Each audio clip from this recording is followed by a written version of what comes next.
My dear, be happy, be aware, be hardworking, be safe and live long in the name of God, the most beneficent and merciful. आज का विषय वस्तु है विद्युत जनित क्रिया डायनामो। इससे पहले मैं ये विषय वस्तु पर आने से पहले मैं यह कहना चाहूँगा कि अगर वीडियो आपको पसंद आए तो सब्सक्राइब करना नहीं भूलेंगे। थोड़ी सी मेहनत लगेगी, सब्सक्राइब कर देंगे और लाइक भी करें और शेयर भी करें ताकि मुझे आपसे मोटिवेशन मिले और मैं सरल भाषा में वीडियो बनाकर आप तक भेजता रहूँ। तो चलिए मैं आपके विषय वस्तु पर आता हूं डायनामो पर। विद्युत जनित्र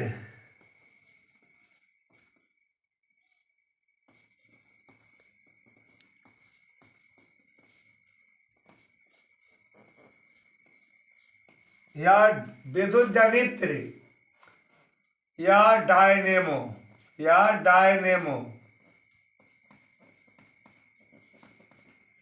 आपका विषय वस्तु रहा विद्युत जनित्र या डायनेमो।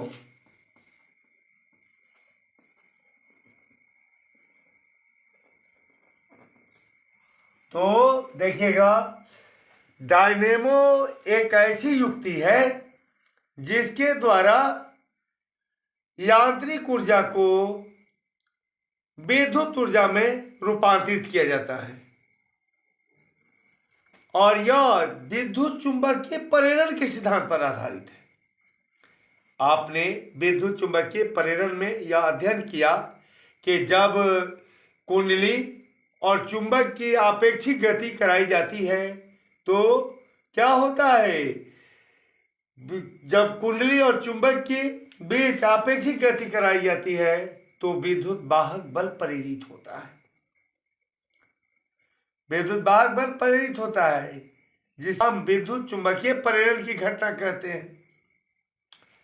तो खैर चलिए, यानी कि ये बात मैंने इसलिए कह दिया कि यहां भी चुंबकीय क्षेत्र में कुंडली को गति कराया जाएगा और उसी सिद्धांत के अनुसार यहां भी विद्युत वाहक बल प्रेरित होगा। इससे पहले मैं इसकी परिभाषा लिख देता हूं और फिर ये भी बता देता हूं कि ये डायनामो या जनित्र कितने प्रकार के होते हैं और इनकी बनावट क्या होती है और ये किस तरह से कार्य करते हैं, एक एक करके मैं समझा दे रहा हूं। तो पहले मैं परिभाषा लिख देता हूं।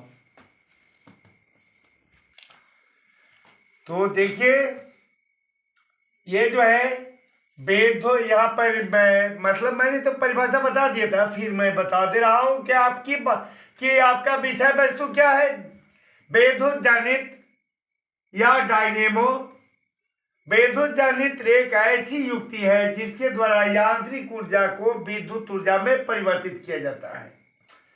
विद्युत जनित्र या डायनेमो दो प्रकार के होते हैं।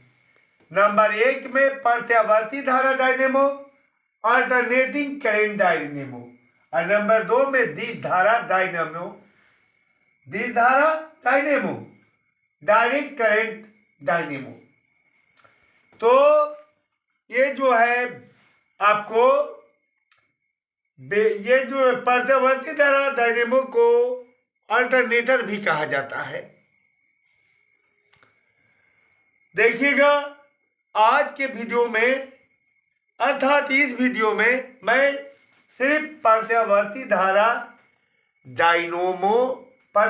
धारा डायनेमो, इसकी संरचना, इसका सचित्र वर्णन और इसकी क्रियाविधि डालूंगा।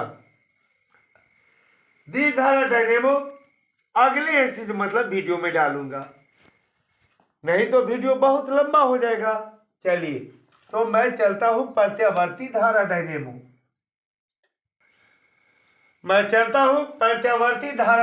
पर प्रत्यावर्ती धारा डायनेमो। तो चलिए, प्रत्यावर्ती धारा डायनेमो।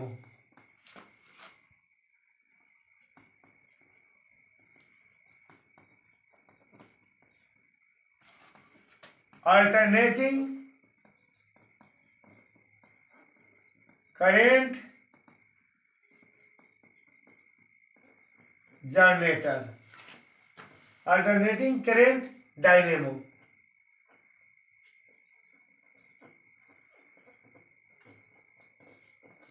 देखिए, मतलब प्रत्यावर्ती धारा डायनेमो नाम से ही तात्पर्य होता है कि ऐसा डायनेमो है जो प्रत्यावर्ती धारा प्रेरित करता है, अर्थात प्रत्यावर्ती धारा उत्पन्न करता है। अब इसकी संरचना और क्रियाविधि का वर्णन करूंगा। इससे पहले मैं चित्र बनाकर इसकी संरचना और क्रियाविधि के बारे में बता देता हूं, क्योंकि किसी चीज का वर्णन उसके चित्र से ही हो जाता है। तो चलिए, इसके लिए क्या होता है कि इसमें जो है सबसे पहले इसमें एक शक्तिशाली नाल चुंबक होता है, जिसे विद्युत चुंबक या क्षेत्र चुंबक कहते हैं, जिसका ध्रुव का होता है, जिसके ध्रुव होते हैं अवतल, जिसके अवतल ध्रुव होते हैं। तो चलिए, सबसे पहले नाल चुंबक लेते हैं। तो एक प्रबल अर्थात शक्तिशाली नाल चुंबक होता है, जिसे विद्युत चुंबक या क्षेत्र चुंबक भी कहते हैं, और इसके उत्तरी और दक्षिणी ध्रुव यानी कि एन और एस क्या होते हैं, अवतल होते हैं। एक नर्म लोहे के क्रोड पर तांबे के तार को अनेक फेरों में लपेटकर एक बनाई गई कुंडली होती है, जिसे आर्मेचर भी कहते हैं, और कुंडली के दोनों छोरों पर एक एक वलय लगा रहता है, अलग अलग सुचालक पदार्थ का वलय लगा रहता है। पहला वाले वलय को कहते हैं R1 और दूसरा को कहते हैं R2, और इनसे सर्पिल बरस भी लगा रहता है, यानी कि इन पर सर्पिल वलय लगा रहता है। दोनों पर क्या है, दोनों पर यानी कि कुंडली के दोनों छोरों पर सर्पिल वलय लगे रहते हैं, या वलय पहले वलय को R1 से सूचित करते हैं, दूसरे वलय को R2 से, और इनसे स्पर्श करता हुआ R1 से स्पर्श करता हुआ कार्बन का बरस B1 होता है, और R2 से स्पर्श करता हुआ क्या होता है, बरस B2 होता है।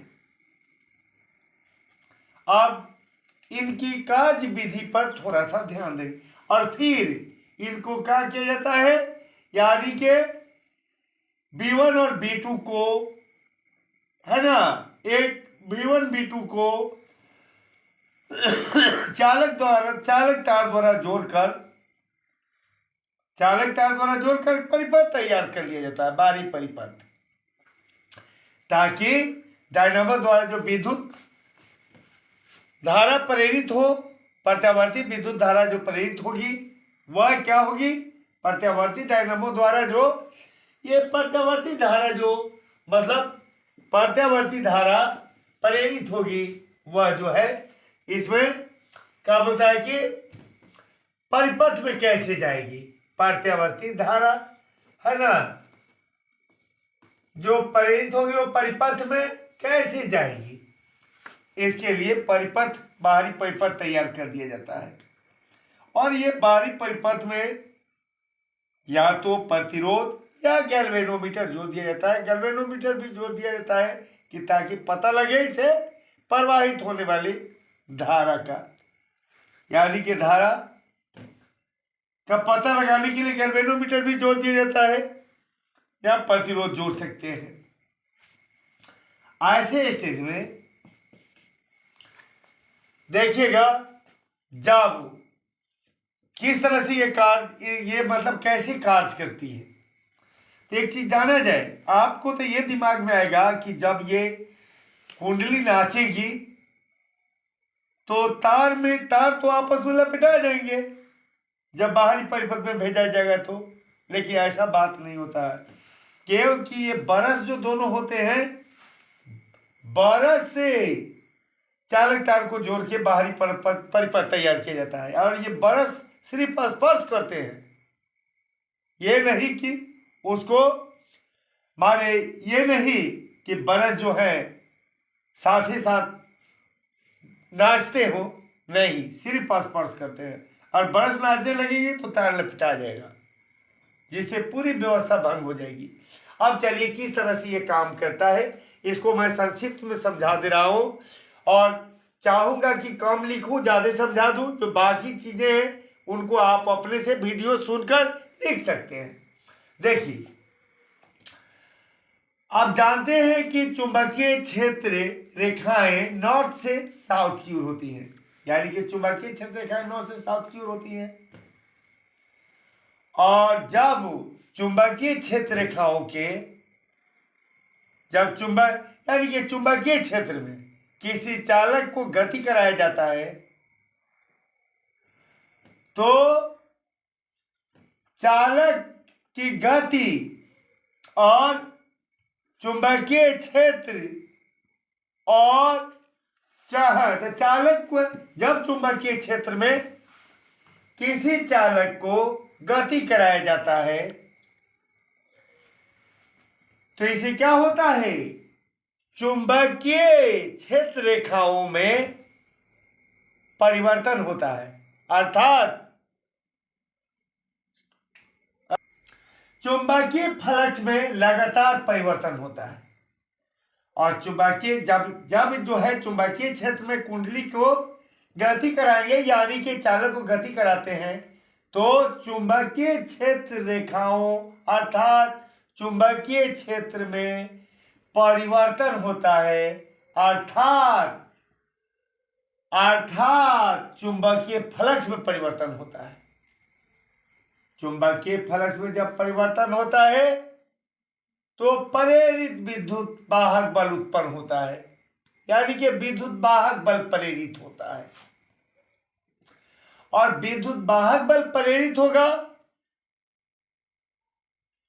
तो विद्युत वाहक बल प्रेरित होने का मतलब प्रेरित धारा प्रेरित होती है, यानी कि धारा प्रेरित होती है। विद्युत वाहक बल प्रेरित होने का अर्थ क्या हुआ, धारा का प्रेरित होना। तो अब धारा की दिशा क्या होगी, चुंबकीय क्षेत्र की दिशा क्या होगी, और ये जो है चालक की गति की दिशा क्या होगी, इन तीनों में संबंध बताने के लिए फ्लेमिंग ने अपना दाहिने हाथ का नियम दिया, जिसे फ्लेमिंग का दक्षिण हस्त नियम या दाहिना हाथ नियम कहते हैं। ऐसे स्टेज में अगर ये मतलब कुंडली का जो ए बी वाला जो, अब ये जो कुंडली है इसको अगर हम ए बी सी डी से सूचित कर देते हैं तो ए बी छोर इसका और ऊपर की ओर होता है। तो देखिएगा तो किस तरह होगा, तो फ्लेमिंग ने बताया कि अपने दाहिने हाथ की 3 उंगलियां अंगूठा मध्यमा तर्जनी तीनों को परस्पर लंबवत लिया जाए तो क्या होगा, अंगूठा जो होगा चालक की गति की दिशा को बताएगा, तो ये जो मध्यमा होगी चुंबकीय क्षेत्र की दिशा को, और अंगूठा जो है अंगूठा चालक की गति की दिशा को बताएगा, तो ये जो है तर्जनी जो है चुंबकीय क्षेत्र की दिशा को, और मध्यमा प्रेरित धारा की दिशा को बताएगा। तो अभी तो मैंने कहा कि मतलब कुंडली का ये छोर ए बी जो है, ए बी छोर को मैं ऊपर की ओर रखता हूं। इसका मतलब है कि चालक ऊपर की ओर है तो अंगूठा मेरा ऊपर की ओर होगा। और चुंबकीय क्षेत्र तो जानते ही हैं कि ये जो होता है उत्तर से दक्षिण की ओर होता है। तो चुंबकीय क्षेत्र को ये तर्जनी दर्शाती है, तो तर्जनी हो जाएगी किधर, उत्तर से दक्षिण की ओर। तो अब ये जो है माध्यमा जो परिणत धारा को दर्शाती है, जो बता रही है क्या, अंदर की ओर, यानी कि परिणत धारा अंदर की ओर। इसका मतलब है कि परिणत धारा अंदर की ओर का मतलब हो जाएगा कि ए बी में ए से बी की ओर जाना। तब जब ए बी ऊपर होगा तो सी डी तो नीचे होगा। अब हम अगर अंगूठा को माने जब सी डी नीचे होगा तो अब हम अंगूठा को रखते हैं, माने चालक की गति के दिशा में जब हम अंगूठा को रखते हैं, किधर, चालक की गति के दिशा में जब अंगूठा को रखते हैं तो ऐसे स्टेज में है ना, हमारा अंगूठा का दिशा जब चालक की गति की दिशा में नीचे की ओर होता है तो ऐसे स्टेज में ये जो देख रहे हैं चुंबकीय क्षेत्र जो है यह दर्शा रहा है उत्तर से दक्षिण की ओर। तो प्रेरित धारा की दिशा जो है यह दर्शा रहा है बाहर की ओर। प्रेरित धारा की दिशा बाहर की ओर दर्शा रहा है, प्रेरित धारा की दिशा बाहर की ओर दर्शा रहा है, अर्थात सी से डी की ओर। इसे पूरा जाहिर हो गया कि जब इसे पूरा जाहिर हो जा रहा है कि जब चालक की गति की दिशा ऊपर की ओर होगी तो प्रेरित धारा की दिशा अंदर की ओर होगी, और जब चालक के गति की दिशा नीचे की ओर होगी तो प्रेरित धारा, जब चालक के गति की दिशा नीचे की ओर होगी, चालक की गति की दिशा नीचे की ओर होगी तो प्रेरित धारा की दिशा बाहर की ओर होगी। इस तरह से यह धारा जो है ऐसे होते हुए, चालक होते हुए, बरस होते हुए क्या होगा, ये धारा जो है B2 से B1 की तरफ बढ़ेगी, B2 से B1 की ओर धारा बढ़ेगी ऐसे होते हुए। फिर आधे चक्र के बाद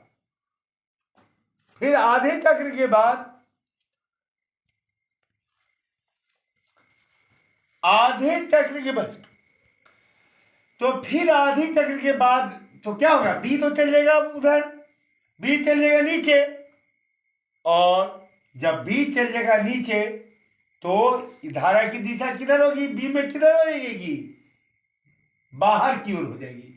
अभी बी में ए बी में जो है ना, यानी कि बी कह रहे हैं, बी कहने का मतलब ये हो गया क्या, यानी कि ए बी, सॉरी बी नहीं ए बी।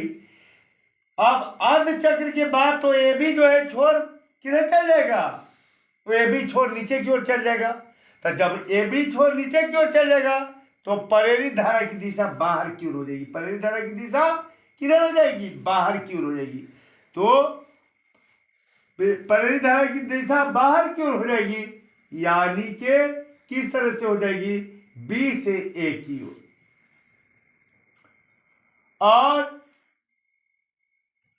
और क्या होगा,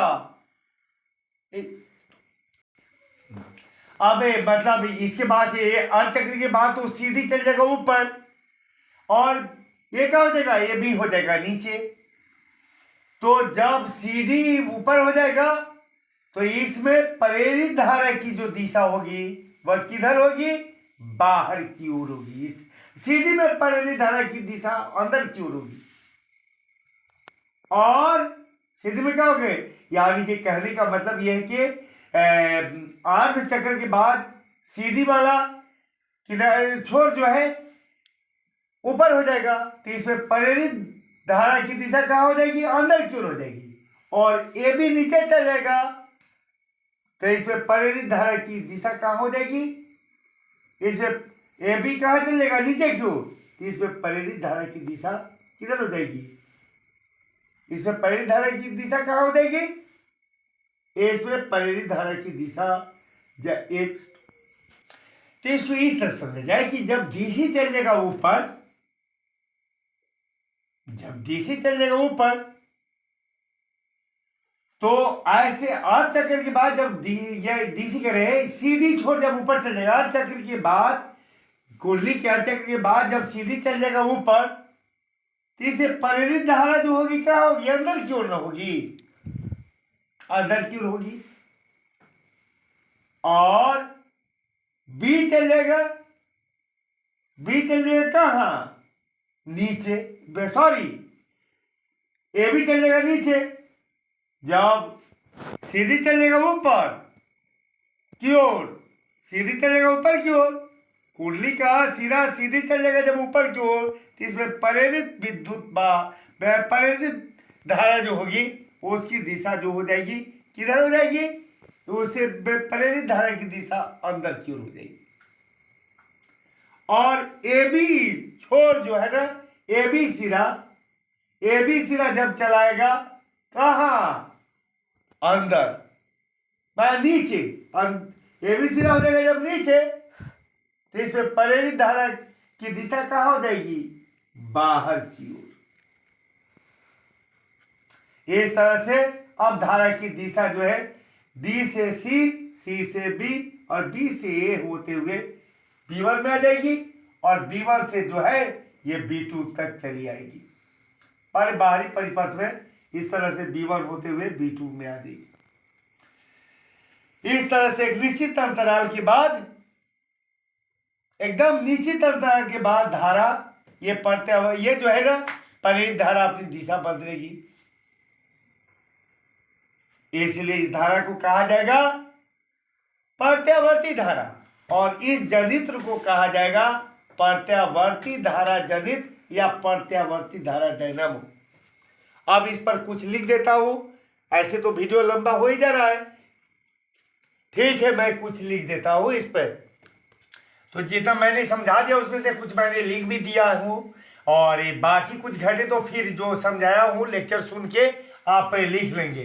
प्रत्यावर्ती धारा डायनामो में एक प्रबल नाल चुंबक होता है जिसे विद्युत चुंबक या क्षण चुंबक कहते हैं, क्षण चुंबक भी कहते हैं। एक नर्म लोहे के करोड पर तांबे के तार को अनेक फेरों में लपेटकर बनाई गई एक कुंडली होती है जिसे आर्मेचर कहते हैं। कुंडली ABCD के छोरों पर R1 तथा R2 सर्पिल वलय लगे रहते हैं जिनसे क्रमशः B1 तथा B2 दो कार्बन बरस स्पर्श करते हैं।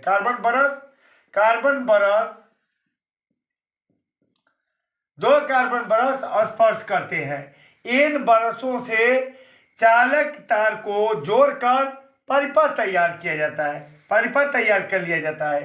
कुंडली को चुंबक के अवतल ध्रुवों के बीच तेजी से गति कराते हैं तो चुंबकीय फ्लक्स में परिवर्तन के कारण विद्युत वाहक बल प्रेरित होता है। प्रेरित विद्युत वाहक बल यानी कि प्रेरित धारा की दिशा बराबर समय अंतराल में परिवर्तित होती रहती है। इसलिए इस धारा को प्रत्यावर्ती धारा तथा विद्युत जनित्र को प्रत्यावर्ती धारा जनित या प्रत्यावर्ती धारा डायनेमो कहते हैं।